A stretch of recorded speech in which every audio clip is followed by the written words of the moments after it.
सिंधु घाटी सभ्यता, जिसे हड़प्पा सभ्यता के रूप में भी जाना जाता है, प्राचीन विश्व के सबसे उन्नत शहरी समाजों में से एक थी। लगभग 2600 ईसा पूर्व से 1900 ईसा पूर्व तक फलने फूलने के कारण इसने वर्तमान पाकिस्तान और उत्तर पश्चिम भारत में एक विशाल क्षेत्र को शामिल किया। यह सभ्यता परिपक्व हड़प्पा चरण के दौरान अपने चरम पर पहुंच गई थी। इसका पतन विद्वानों में बहस का विषय बना हुआ है।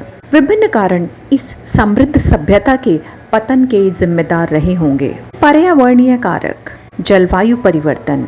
इस क्षेत्र को जलवायु पैटर्न में बदलाव का सामना करना पड़ा, जिसमें मानसून के पैटर्न में बदलाव और नदी के प्रवाह में उतार चढ़ाव शामिल हैं। कम वर्षा और उसके बाद के सूखे ने कृषि उत्पादकता को प्रभावित किया होगा, जो सिंधु घाटी सभ्यता की आधारशिला थी।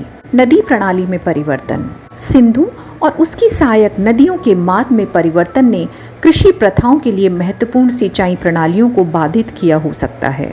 हमेशा से स्थिर रही नदी प्रणाली शायद अप्रत्याशित हो गई हो, जिससे जल प्रबंधन में कठिनाइयों का सामना करना पड़ा हो। आर्थिक कारण, कृषि चुनौतियां।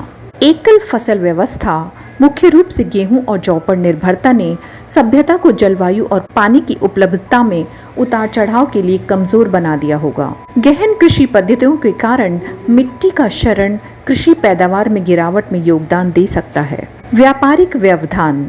सिंधु घाटी सभ्यता अपने व्यापक व्यापार नेटवर्क के लिए जानी जाती थी, लेकिन संसाधनों और उत्पादकता में गिरावट से व्यापार मार्गों में व्यवधान और आर्थिक गिरावट हो सकती है। बाह्य दबाव, आक्रमण और संघर्ष। घुमंतु समूहों या पड़ोसी सभ्यताओं जैसे कि आर्यन प्रवास द्वारा बाहरी आक्रमणों की संभावना सिंधु घाटी सभ्यता के पतन में एक कारक के रूप में प्रस्तावित की गई है।